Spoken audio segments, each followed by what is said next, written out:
വെടിനിർത്തൽ ധാരണ ലംഘിച്ച പാകിസ്ഥാൻ ആക്രമണം നടത്തിയ മേഖലകളിൽ സ്ഥിതി സാധാരണ നിലയിൽ. രാത്രിക്ക് ശേഷം അതിർത്തി മേഖലകളിൽ ഡ്രോൺ ആക്രമണവും വെടിവെപ്പോ ഉണ്ടായില്ല. ശക്തമായ ഷെല്ലാക്രമണം ഉണ്ടായ കശ്മീരിലെ ജനജീവിതവും സാധാരണ നിലയിലേക്ക്. അതീവ ജാഗ്രത തുടർന്ന് സൈന്യം.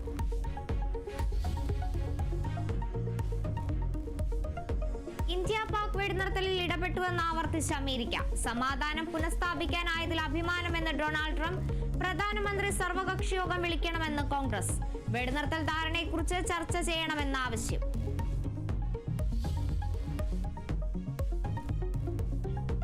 സിനിമകളുടെ നഷ്ടക്കണക്കുകൾ പുറത്തുവിട്ടതിൽ വിശദീകരണവുമായി നിർമ്മാതാക്കളുടെ സംഘടന.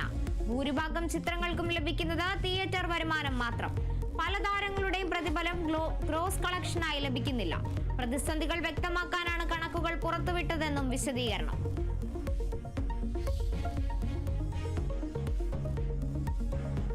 മുണ്ടക്കൈ ചൂരൽമല ഉരുൾപൊട്ടൽ ദുരിതബാധിതരുടെ വീട്ടുവാടക മുടങ്ങി. ആശങ്കയിലായി വാടക ക്വാർട്ടേഴ്സിൽ കഴിയുന്ന നൂറുകണക്കിന് ആളുകൾ. ദുരിതബാധിതർക്ക് പ്രതിമാസം കൊടുക്കേണ്ട വാടക ഇനിയും കയറിയില്ല. പല ആളുകളും ആ വീടുകളിൽ നിന്ന് ഇറങ്ങി പോകേണ്ട അവസ്ഥയിലേക്കാണ് ഇപ്പോൾ ഉള്ളത്. പത്മനാഭസ്വാമി ക്ഷേത്രത്തിലെ മോഷണത്തിന് പിന്നിൽ ക്ഷേത്രവുമായി ബന്ധപ്പെട്ടവർ തന്നെയെന്ന് പോലീസ്. നിർണായക CCTV ദൃശ്യങ്ങൾ പോലീസിന് ലഭിച്ചെന്ന വിവരം. ലോക്കർ പൊളിച്ചിട്ടില്ലെന്നും പരിശോധനയിൽ കണ്ടെത്തി. നിലവറകളിലെ സ്വർണവുമായി മോഷണത്തിന് ബന്ധമില്ല. മോഷണം പോയത് ക്ഷേത്ര ഭരണസമിതിയുടെ ലോക്കറിൽ സൂക്ഷിച്ചിരുന്ന 13 പവൻ. മോഷണം താഴികക്കുടം സ്വർണം പൂശുന്ന പണികൾ പുരോഗമിക്കുന്നതിനിടെ.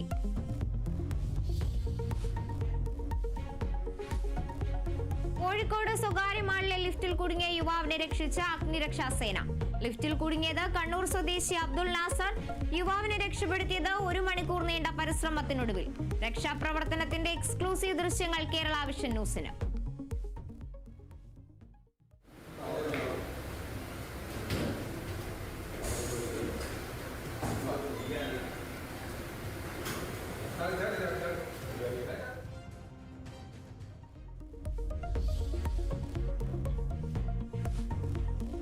ഷെയ്ഖ് ഹസീനയുടെ പാർട്ടി അവാമി ലീഗിനെ നിരോധിച്ച് ബംഗ്ലാദേശിലെ ഇടക്കാല സർക്കാർ.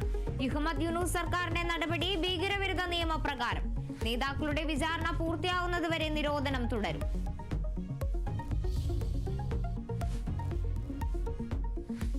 ഇന്ത്യ പാകിസ്ഥാൻ സംഘർഷത്തെ തുടർന്ന് നിർത്തിവെച്ച IPL മത്സരങ്ങൾ അടുത്തയാഴ്ചയോടെ പുനരാരംഭിക്കുമെന്ന് സൂചന. ധരംശാല ഒഴികെയുള്ള എല്ലാ വേദികളിലും മത്സരങ്ങൾ നടത്തും. ടെസ്റ്റ് ക്രിക്കറ്റിൽ നിന്ന് വിരമിക്കാൻ ഒരുങ്ങി വിരാട് കോഹ്ലിയും. ഇംഗ്ലണ്ട് പര്യടനത്തിനുള്ള ടീമിലേക്ക് പരിഗണിക്കരുതെന്ന് BCCI അറിയിച്ചതായി റിപ്പോർട്ടുകൾ.